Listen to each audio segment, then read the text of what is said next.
Hello everyone, welcome to search UPSC. So ఈ వీడియోలో మనం ఏం డిస్కస్ చేస్తున్నామంటే, రీసెంట్గా అయితే మనకు ఉక్రెయిన్ అయితే రష్యా పైన స్పైడర్ వెబ్ అటాక్ అయితే చేసిందనమాట. సో ఈ స్పైడర్ వెబ్ అంటే ఎందుకన్నారంటే, ఇట్స్ లైక్ ఎ వెబ్ లాగా పోయి రష్యన్ ఎయిర్ బేసెస్ని అటాక్ చేసిందనమాట. సో ఇప్పుడు మనం ఏం డిస్కస్ చేస్తున్నామంటే, ఈ ప్రాసెస్ ఉక్రెయిన్ ఎట్లా చేసింది, సో ఇంకోటి ఎట్లా చేసింది, ఇంకా ఏ డ్రోన్స్ యూజ్ చేసింది, వాట్ ఈస్ ద స్ట్రాటజీ అనేది డిస్కస్ చేస్తాం అన్నమాట. సో ఫస్ట్ ఆఫ్ ఆల్ ఏం చేసిందంటే, ఉక్రెయిన్ ఏదైతే ఉందో సో అది బేసికల్గా ఇట్లాంటి ఏవైతే ఉన్నాయో ఈ ట్రక్స్ లోపల వుడెన్ క్యాబిన్స్ అనమాట. సో ఈ వుడెన్ క్యాబిన్స్లో మనకు డ్రోన్స్ అయితే పెట్టిందనమాట ఉక్రెయిన్. సో ఇక్కడ డ్రోన్స్ పెట్టేసి ఈ వుడెన్ క్యాబిన్స్ని ట్రక్లోకి ఎక్కించింది. సో ట్రక్లోకి ఎక్కించి ఏం చేసింది, ఇది రష్యాకు పంపించింది అనమాట. సో రష్యాకు పంపించిన తర్వాత ఏమైంది, ఈ రష్యా నుంచి wait a minute, okay.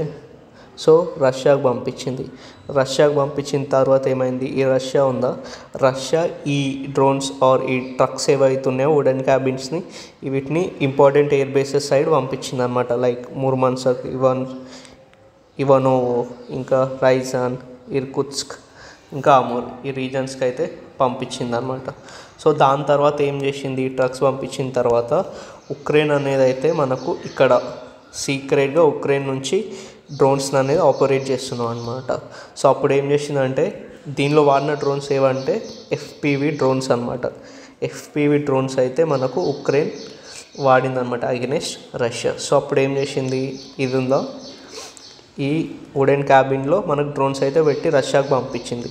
So అప్పుడేమైంది, important air bases side Russia పంపించిన తర్వాత ఇక్కడ నుంచి డ్రోన్స్ అనేది ఉక్రెయిన్ లాంచ్ చేసింది అనమాట, వేరియస్ ఎఫ్పివి డ్రోన్స్. ఓకే, ఈ ఎఫ్పివి డ్రోన్స్లో మెయిన్ థింగ్ ఏంటంటే, ఇవి వెరీ స్మాల్ అనమాట, వెరీ స్మాల్, ఇంకా ఇన్ఎక్స్పెన్సివ్. ఒక్క డ్రోన్ మనకు $500 పడుతుంది అనమాట, $500 పడుతుంది. ఇంకా దీని ద్వారా ఏంటంటే we cannot traditional air defence system ఏదైతే ఉంటుందో దీనిలో అటాక్ చేయడానికి ఇబ్బంది అవుతుంది అనమాట. సో అది కూడా వన్ ఆఫ్ ద అడ్వాంటేజ్ అనమాట. ఓకే, సో ఈ ఎఫ్పివి డ్రోన్స్ అయితే లాంచ్ చేసి డైరెక్ట్ ఎయిర్ బేసెస్ ఏవైతే ఉన్నాయో సో ఆ ఎయిర్ బేసెస్ దగ్గర పోయి అటాక్ చేసింది. సో ఇది వన్ ఆఫ్ ద ఎగ్జాంపుల్స్ అనమాట.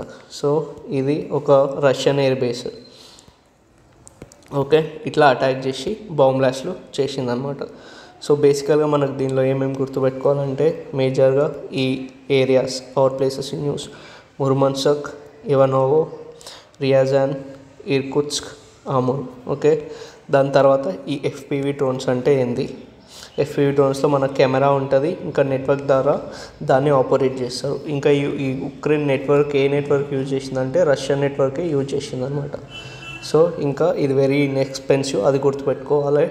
ఎందుకంటే మనకి ఎగ్జామ్లో అడగచ్చు ఇట్స్ వెరీ ఎక్స్పెన్సివ్ అని, కాకపోతే ఇది very inexpensive. FPV drones are very inexpensive, ఇంకా వెరీ స్మాల్. సో ఇవి చిన్నగా ఉన్నందుకు ట్రెడిషనల్ ఎయిర్ డిఫెన్స్కి దీన్ని అటాక్ చేయడానికి ఇబ్బంది. సో ఇవి చిన్నగా ఉన్నందుకు మనము ఎక్కువ బై చేసి ఇంకా సిగ్నిఫికెంట్ డ్యామేజ్ అనేది చేసే అవకాశం ఉంటుంది అన్నమాట. సో ఇది బేసిక్గా ఏదైతే మనకు అటాక్ జరిగిందో దాని గురించి అనమాట.